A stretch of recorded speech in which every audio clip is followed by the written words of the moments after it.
Hey, look, it's a Jade rogue. So this is a Jade rogue that's really a Jade and Zoth rogue. And again, a couple little pieces of this died in the expansion and subsequent rotation of things out of standard. Specifically Bran, which was fun.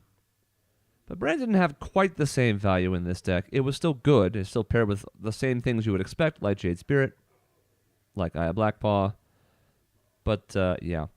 So our goal with this deck is to maintain control of the board, or at least keep things clear, through the first 10 turns. We're looking to get to 10 mana. Because then we can start doing things like N'Zoth and Shadow Step. And then we N'Zoth again. And we Shadow Step. But the second time, you know, when N'Zoth costs 8 mana, then we can Shadow Step and do something cool with it later. With the 8 mana, you can be like, oh, I'm going to play this and Hero Power to help survive or whatever. So we're just trying to get there. Our goal, of course, is to primarily be resummoning things that then summon Jade Golems when they die, so that this cycle of value is almost infinite. So what are we doing with those? Well, the Jade Swarmers are a key component. A 1/1 stealth with Death Rattle, summon a Jade Golem. And of course, Aya is technically a Death Rattle, so she can come back with N'Zoth.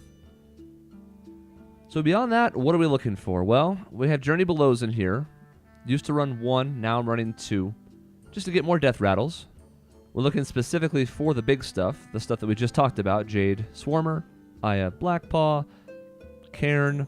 Sylvanas is gone from this deck, of course. It rotated out. Well, it didn't rotate out. It put in the Hall of Fame. So that was one that we had, but do not any longer have. And then beyond that, we're looking for early game stuff. Like this curves pretty heavily into cheap costing stuff, because the late game takes care of itself as long as we make it there. So what else? Well, we have Jade Shurikens to get Jade Golems going. We have Eviscerates because they're too good not to. Blood Mage Thanos because it's Death Rattle, because it's card draw, because it works with Eviscerate and Jade Shuriken and other stuff like that. Fan of Knives. We have Backstabs because, you know, we're a rogue. Loot Hoarders are here just for the card draw. I'm on the fence about them. I don't know how much I love them, but they're here for now. Sap to get rid of big threats and to create tempo. A Shadow Strike, have considered 2, might go back to 2. And SI7 Agent might also go back to 2. In fact, that's the next change I might make, depending, is drop a Loot Hoarder and put in a second SI7 Agent, because we have a lot of cheap activators, because we're a rogue. There's a Barnes in here because it can pull some fun stuff. Again, Sylvanas not being in the deck hurts that a little bit, but a Cairn is phenomenal, an Aya Blackpaw is good, a Jade Swarmer is good, and then some other stuff is okay. Loot Hoarders are fine. This dude, Zeril, is fine. So we have some stuff we don't mind. Sometimes it pulls in Zoth, and that's a little gross. Sometimes it summons a Blood Mage Thanos, and it's exactly a Blood Mage Thanos. It's already a 1/1. And then just to be cutesy, and because it's a decent body with some fun potential, there's a Shadowcaster in here. This had some great synergy with Bran back in the day. You could put a bunch of Brans in your deck and then trigger a ton of double battle cries. But you can also use it for Aya Blackpaw. That's great. You can also use it for any of the other minions that we've already mentioned that have good value, that could be pulled by Barnes, some other stuff. That's fun. On the off chance that N'Zoth lives, you can also do that. That's pretty funny too. So just 1, I think 2 is too cute, but I think 1 is kind of fun, and you can use it in varying points in the game to different effects. It's kind of like a, what is useful for me at the time, what can I get value out of right now, or what do I need? And there's a Cairn in here because it's a good Death Rattle. And it gives us a more imposing threat, because the only danger here is depending on how we have to summon things, what we're looking at. I mean, we can have some pretty lame N'Zoths. If an N'Zoth comes out and it's a Mistress of Mixtures, which helps us survive against aggro, by the way, and a Blood Mage Thanos, and 2 Loot Hoarders, and a Zeril, that's not really what we're going for with this deck. We're really hoping to get out some of this stuff, and then create a lot more big Jade Golems.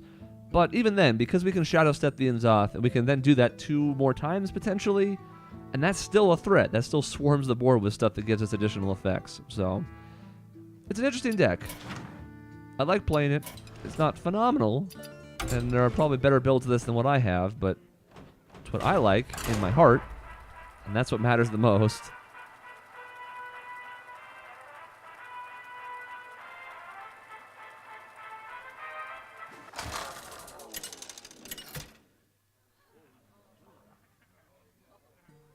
Valira versus Garrosh.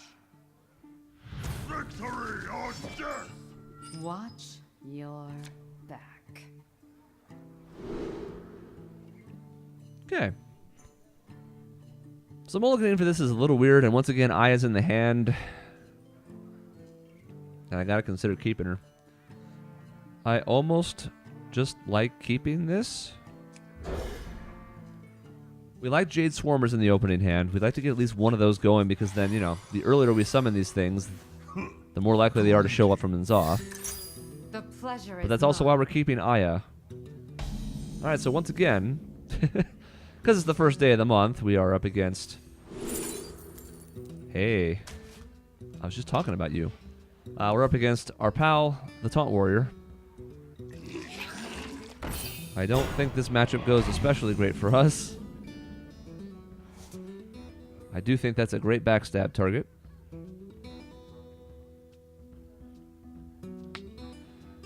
We have a lot of options here. I actually think we're just going to do this. Here we go. But what if we died from poisonous? Wouldn't that be weird? It's interesting seeing the different takes on this, though. You know, each one of these decks is looking to put taunts in their hand so they can summon enough to fulfill the quest. But this is already very different from the last one that we saw. So we just beefed up a taunt dude. He's looking at it. We're definitely gonna do this. Here we go. I think we're just gonna play this slow.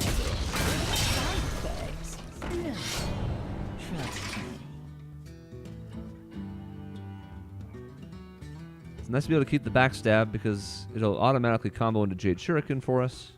I have an axe to grind. So let's see here. We can kill that, and we don't even have to kill the 2/2 in theory. If we want to spend a lot of stuff, we can just get rid of that with Thalnos, backstab, coin, Shuriken. So many options. Problem is, it's not the big taunt. That's still in his hand. You can tell from the glowy glows.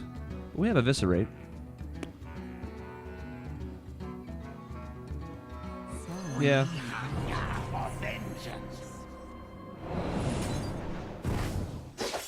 I don't need a coin. I can't count. Dumb. Here we go. We could not attack with the weapon there, but I get the feeling it's going to come back here in future turns, so... This is going to be tough. With Jade Druid... Okay, that's not terrible. With Jade Druid, we're really just looking for a steady curve. We can have good Jades early if we get started at a decent pace. In the mid game, we can be having kind of 4/4, 5/5 show up. And in the late game, we just get super huge like you saw.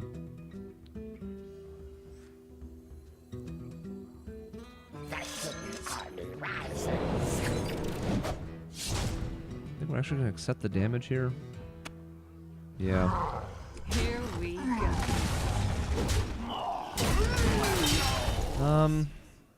Let's do this too. That was a lot to clear what was essentially a 1/4, although granted it was buffed. But, using a lot of our answers already. But Aya is close.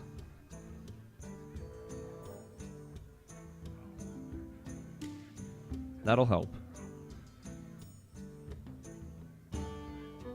We want to get that out so it's in the N'Zoth group. It's a little gross, but what are you going to do? I think we just have to play this now. Golems are a girl's best friend.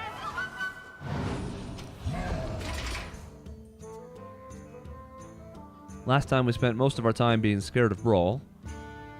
Never saw it.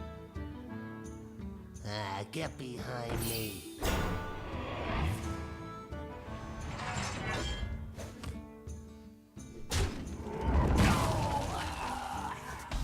Okay, staff can be good later. That's not bad.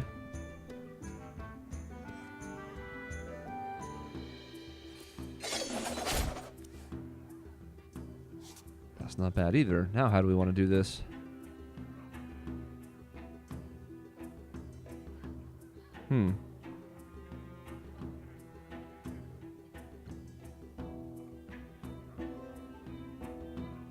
Interesting. All sorts of options. I think we're just going to go for the... Well...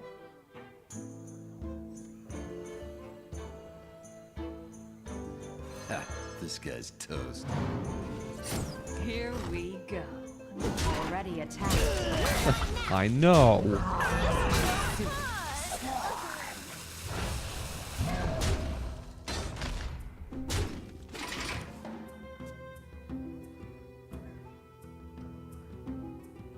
The Jade Swarmer gives us some kind of fun potential sometimes just for blocking. So like, say Brawl comes down right now. Well, we know a Jade Golem's going to pop out afterwards. So it wouldn't be ideal, but it's not terrible.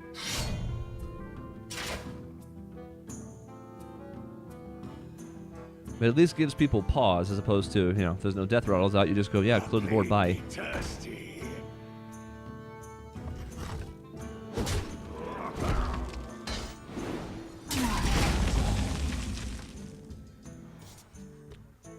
Okay. So if he hasn't had an answer for this, I think we just keep going. We do this. Do this. Here we go. Lights out.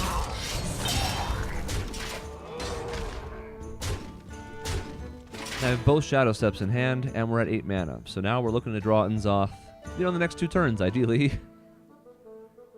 Because we've already played enough Death Rattles to the point where that's imposing. The Jade Swarmers are in there. We would have, I think this is the 6th Death Rattle. So he would not be able to come back from that.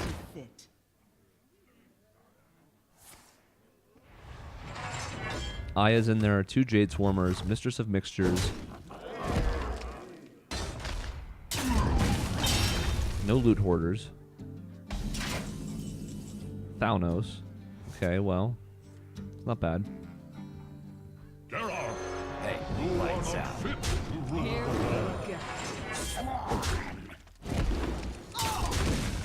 Just gonna keep that 1/1 stealth. The 1 damage isn't that important to me. And yes, warriors have a multitude of ways to do 1 damage everywhere. It does not care about stealth, but still. Once again, though, like, how do you brawl this board? So you kill a 1/1, a 3/2, a 1/1, and a 4/5, and your end result is a 4/4, a 4/4, a 5/5, and a 4/5.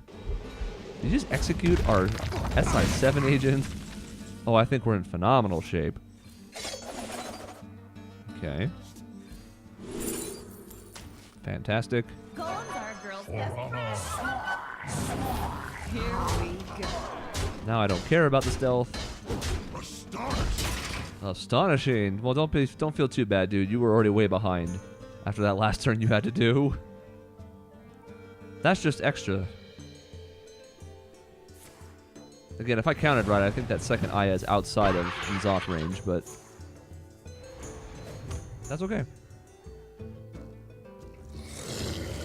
Hey! Made our board bigger for us.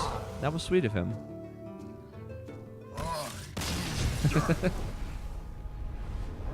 So we didn't even get to the N'Zoth shenanigans, and I'll tell you what, from having played this deck a decent amount, that happens sometimes. Sometimes you have just such a good control of the board that you don't even need to get to that point. But you can see where that ends up being like a great finisher, because if you're still alive, and even if you have to come from behind, all of a sudden you're just flooding the board with stuff that has good effects for you, whether it brings out more Jades because of the death rattles, or you can draw more cards and refill your hand.